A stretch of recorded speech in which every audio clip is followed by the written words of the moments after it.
J'étais dans la cuisine lorsque la porte d'entrée s'est refermée sur le reste de la famille. C'était l'un de ces rares week-ends où tout le monde était sorti pour la journée. Mes parents étaient là partis rendre visite à des proches, et mon demi-frère Alex était resté, prétextant qu'il avait beaucoup de travail scolaire à terminer. Il n'était pas rare que je sois seule avec Alex, mais aujourd'hui, il y avait quelque chose de différent.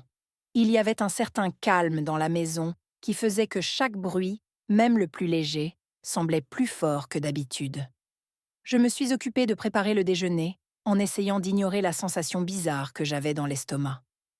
Alex s'était montré un peu distant ces derniers temps, plus que d'habitude. Nous n'avons jamais été très proches, mais après le mariage de nos parents il y a quelques années, les choses se sont toujours tendues entre nous. Je venais de finir de couper des légumes quand je l'ai entendu descendre les escaliers. Ses pas étaient lents et délibérés, comme s'il réfléchissait à quelque chose. Il est apparu dans l'embrasure de la porte, appuyé contre le cadre. « Hey, Jess !» dit-il avec désinvolture, mais il y avait un accent dans sa voix que je n'arrivais pas à percevoir. « Qu'est-ce que tu prépares ?»« Juste des pâtes, » répondis-je en essayant de garder un ton léger. « Tu en veux ?»« Bien sûr, » a-t-il dit, mais au lieu de s'éloigner comme il le faisait d'habitude, il est resté, me regardant avec une expression étrange. Je sentais ses yeux sur moi quand je me déplaçais dans la cuisine, et cela me rendait nerveuse. « Tout va bien ?» demandai-je finalement en me tournant vers lui. Il avait de nouveau cette expression sur le visage, celle que j'avais remarquée ces dernières semaines, mais que je n'avais jamais osé questionner. « Oui, pourquoi ?» Il a souri, mais il n'y avait pas d'humour dans ses yeux. « Tu as l'air un peu sur les nerfs. »« Je vais bien, » ai-je menti, me concentrant à nouveau sur la tâche à accomplir. Soudain, il s'est approché du comptoir et s'est tenu tout près, trop près. Je pouvais sentir l'odeur de son eau de Cologne, fraîche et un peu envahissante dans ce petit espace. « Tu sais, » commença-t-il la voix basse, « nous ne sommes que tous les deux ici aujourd'hui. Il y a eu une pause et je n'ai pas osé lever les yeux vers lui. Pas de parents, pas d'interruption. Je déglutis difficilement, mon pouls s'accélère. « Oui, je sais, » ai-je dit en gardant une voix stable, mais je n'ai pas pu cacher la tension qui régnait. L'air entre nous est devenu lourd. J'ai éteint la cuisinière et j'ai commencé à préparer les plats, mais mes mains tremblaient légèrement. Je ne savais pas trop où cela allait nous mener, et une partie de moi ne voulait pas le découvrir, mais une autre partie de moi, dont je n'étais pas fière, était curieuse. Alex a tendu la main et a effleuré mon bras, et même s'il s'agissait d'un simple contact, il m'a fait ressentir une secousse inattendue. Je me suis raidie. « Qu'est-ce qui t'arrive ?» J'ai demandé, en plaisantant à moitié, en essayant de désamorcer ce qui se passait. Mais au lieu de reculer, il s'est rapproché de moi. « J'ai beaucoup pensé à toi ces derniers temps, » dit-il doucement, sa voix n'étant plus qu'un murmure. Les mots restaient suspendus dans l'air comme une promesse tacite, et j'ai soudain compris où cela allait nous mener. « Alex, non, » dis-je, la voix légèrement tremblante. Son regard s'est assombri, et pendant une fraction de seconde, je n'ai pas su ce qu'il allait faire. « Je dis juste que, » poursuit-il, un sourire narquois se dessine sur ses lèvres. « Il n'y a que nous deux ici. Quel mal y a-t-il à parler ?» Mais je n'avais pas l'impression que parler était ce qu'il avait à l'esprit. J'ai fait un pas en arrière, mettant de la distance entre nous. La cuisine me paraissait soudain trop petite, et l'espace entre Alex et moi semblait étouffant. Ses paroles étaient enjouées en apparence, mais il y avait quelque chose de plus sombre en dessous. Quelque chose qui me donnait l'impression de me tenir au bord d'une falaise. « On parle, hein ?» dis-je en essayant de reprendre le contrôle de la situation. J'ai forcé un rire, mais il était tremblant. « De quoi veux-tu parler exactement, Alex ?» Ses yeux ont vacillé avec quelque chose que je n'ai pas pu lire, mais il n'a pas répondu tout de suite. Au lieu de cela, il a fait un pas de plus vers moi, refermant l'écart une fois de plus. Mon cœur s'est emballé et j'ai senti la tension monter. « Allez, Jess, » dit-il, d'un ton doux, mais insistant. « Tu sais ce que je veux dire. » Je me suis détournée, attrapant les assiettes que j'avais mises de côté. Je sentais sa présence derrière moi, comme une ombre. J'avais besoin de sortir de la cuisine, de m'éloigner de l'intensité du moment. Va apporter ça dans le salon, ai-je marmonné, en essayant de paraître décontractée. Je ne me suis pas retournée, mais je l'ai entendu me suivre. Alors que je posais les assiettes sur la table basse, Alex s'est installé sur le canapé, ses yeux ne me quittant pas. J'avais l'impression qu'il attendait quelque chose, mais je n'arrivais pas à savoir quoi. Je me suis assise à l'autre bout du canapé, gardant une bonne distance entre nous. La télévision était allumée, mais je ne la regardais pas vraiment. Je sentais le poids de son regard sur moi. Nous sommes restés un moment en silence. J'entendais le faible tic-tac de l'horloge murale, chaque seconde s'écoulant avec une lenteur affligeante. Je pouvais sentir la tension qui couvait entre nous, inexprimée, mais indéniable. Est-ce qu'il t'arrive de penser à ce que seraient les choses si nous n'étions pas parents ? Demanda soudain Alex, rompant le silence. Sa voix était basse, comme s'il n'était pas sûr de devoir le dire. Mon estomac s'est effondré. C'était franchir une limite. Une limite que je n'étais pas sûre qu'aucun de nous ne sache comment gérer.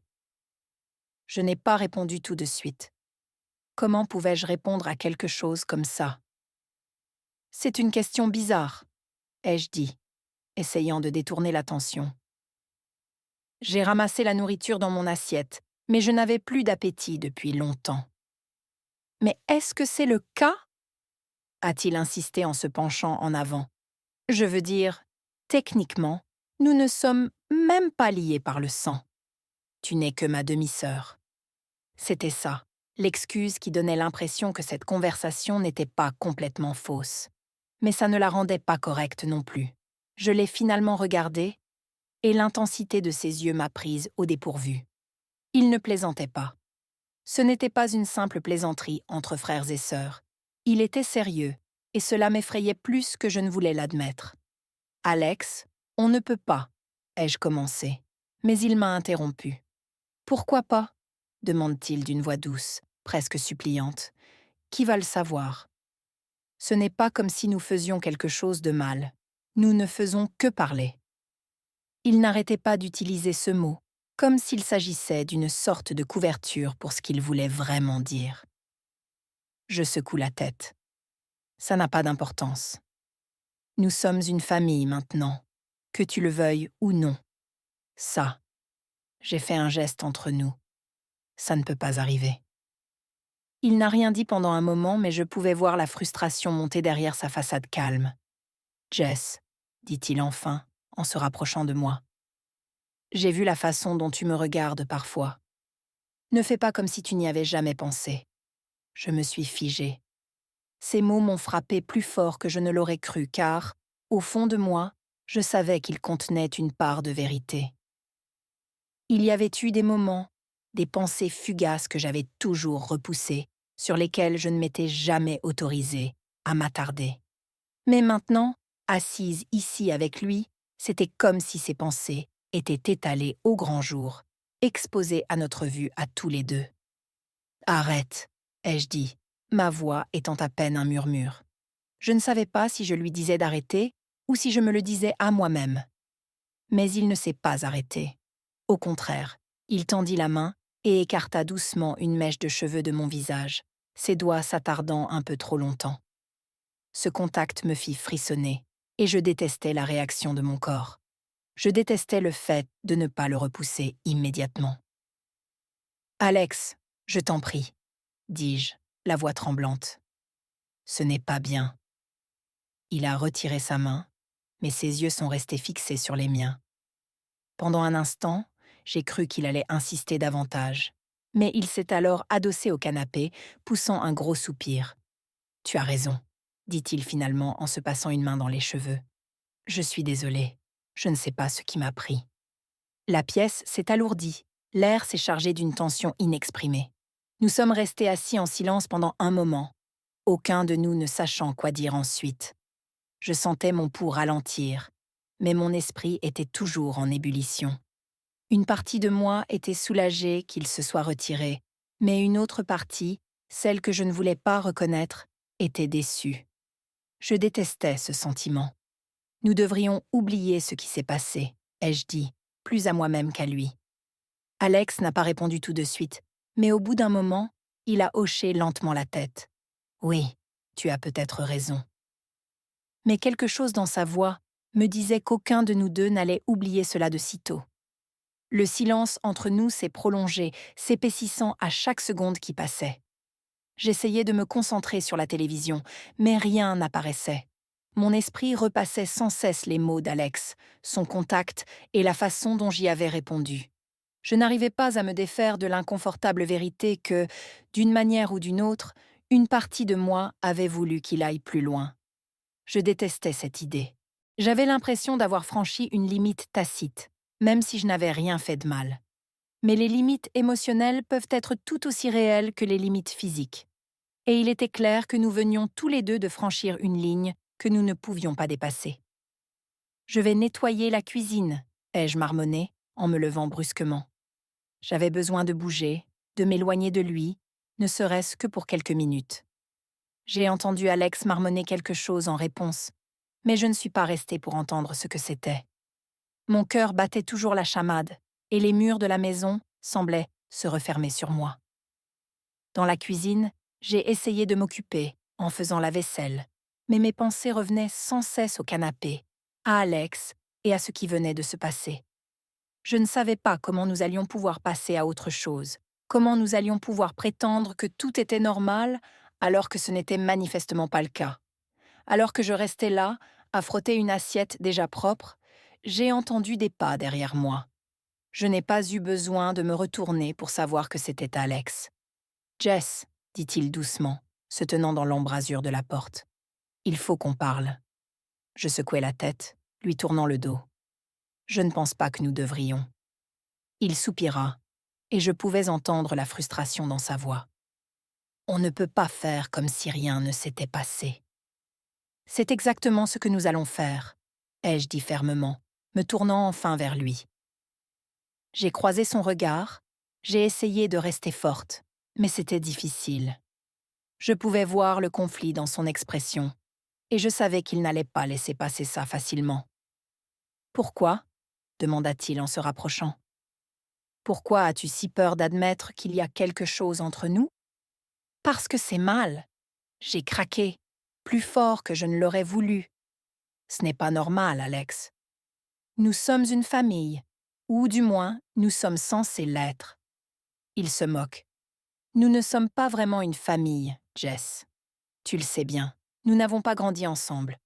On s'est à peine connus il y a quelques années. » « Ça n'a pas d'importance, » répondis-je, la voix tremblante. « Nous vivons ensemble maintenant. Nos parents sont mariés. Nous sommes censés être frères et sœurs. » Il m'a regardé un long moment, ses yeux fouillant les miens. Je pouvais voir la bataille qui se déroulait dans sa tête, la même que celle dans laquelle je me débattais. Il ne s'agissait plus seulement de nous, mais des conséquences de ce qui pourrait arriver si nous cédions à ce qui se passait.